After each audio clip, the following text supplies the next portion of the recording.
बिस्मिल्लाहिर्रहमानिर्रहीम। आज के इस वीडियो में हम बात करेंगे कि सलातुत तस्बीह को पढ़ने का सही तरीका क्या है और उसको पढ़ने का सबसे सही वक्त क्या है। तो चलिए शुरू करते हैं। सबसे पहले हम देखेंगे कि सलातुत तस्बीह को किस तरीके से पढ़ा जाएगा। तो सलातुत तस्बीह को पढ़ने के लिए हम पाक साफ बावजू होकर किसी जगह पर खड़े हो जाएंगे और फिर खड़ा होने के बाद हम सलातुत तस्बीह की नियत करेंगे। सलातुत तस्बीह पढ़ते वक्त आपके दिल के अंदर ये नियत होनी चाहिए कि या अल्लाह, मैं आपकी रज़ा के लिए सलातुत तस्बीह की 4 रकात अदा कर रहा हूँ। अल्लाहु अकबर। इस नियत को ज़बान से अदा करना ज़रूरी नहीं है, लेकिन अगर आप चाहें तो इसको ज़बान से भी कह सकते हैं और अल्लाहु अकबर कहते हुए अपने दोनों हाथों को कानों तक उठाने के बाद बांध लेंगे और फिर सबसे पहले सना पढ़ेंगे। सना इस तरीके से है, सुब्हानकल्लाहुम्मा व बिहम्दिका व तबारक अस्मुका व तआला जद्दुका व ला इलाहा गैरुक। और फिर सना पढ़ने के बाद आप ताउज़ यानी कि औज़ु बिल्लाहि मिनश शैतानिर रजीम पढ़ेंगे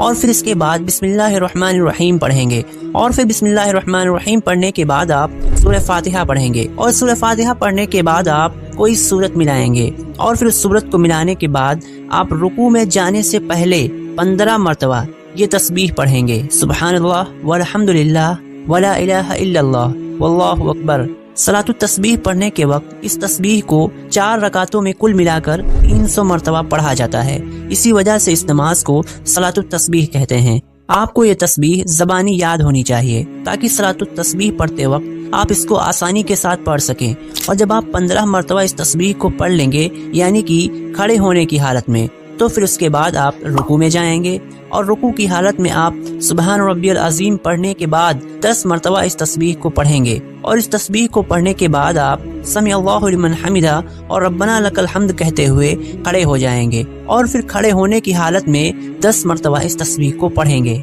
फिर इसके बाद आप अल्लाहु अकबर कह करके सजदे में जाएंगे और सजदे में सुबहान रब्बियल आला के बाद 10 मरतबा इस तस्बीह को पढ़ेंगे और फिर इसके बाद आप अल्लाहु अकबर कह करके पहले सजदे से उठकर जलसे में बैठ जाएंगे और 10 मरतबा तस्बीह पढ़ेंगे और फिर इसके बाद आप अल्लाहु अकबर कह करके दूसरे सजदे में जाएंगे और फिर सुबहान रब्बियल आला के बाद 10 मरतबा इस तस्बीह को पढ़ेंगे और फिर इसके बाद आप अल्लाहु अकबर कह करके दूसरे सजदे से उठकर बैठ जाएंगे और दूसरी रकत के लिए खड़ा होने से पहले 10 मरतबा इस तस्बीह को पढ़ेंगे। यानी कि आप पहली रकत का दूसरा सजदा करने के बाद सीधे खड़े नहीं होंगे बल्कि बैठ जाएंगे और फिर इसके बाद 10 मरतबा तस्बीह को पढ़ेंगे और फिर उसके बाद खड़े होंगे। इस तरीके से एक रकत में 75 बार इस तस्बीह को पढ़ा जाएगा और फिर बगैर अल्लाहु अकबर कहे आप दूसरी रकत के लिए खड़े हो जाएंगे और दूसरी रकत में खड़े होने के बाद आप सिर्फ बिस्मिल्लाहिर्रहमानिर्रहीम पढ़ेंगे और बिस्मिल्लाहिर्रहमानिर्रहीम पढ़ने के बाद सूरह फातिहा पढ़ेंगे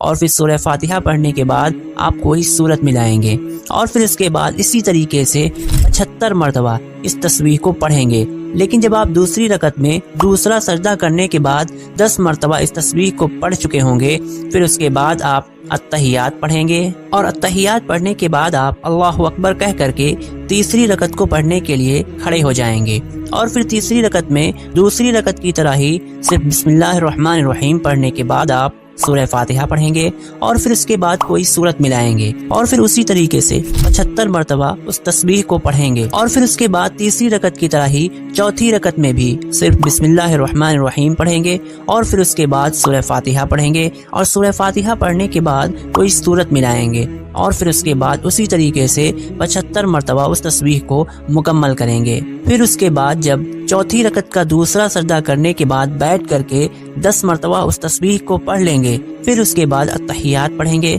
और फिर उसके बाद आप दुरूद शरीफ पढ़ेंगे। दुरूद शरीफ पढ़ने के बाद आप इस दुआ को पढ़ेंगे और इस दुआ को पढ़ने के बाद आप दोनों तरफ सलाम फेर देंगे। इस तरीके से आपकी सलातुत तस्बीह मुकम्मल हो जाएगी।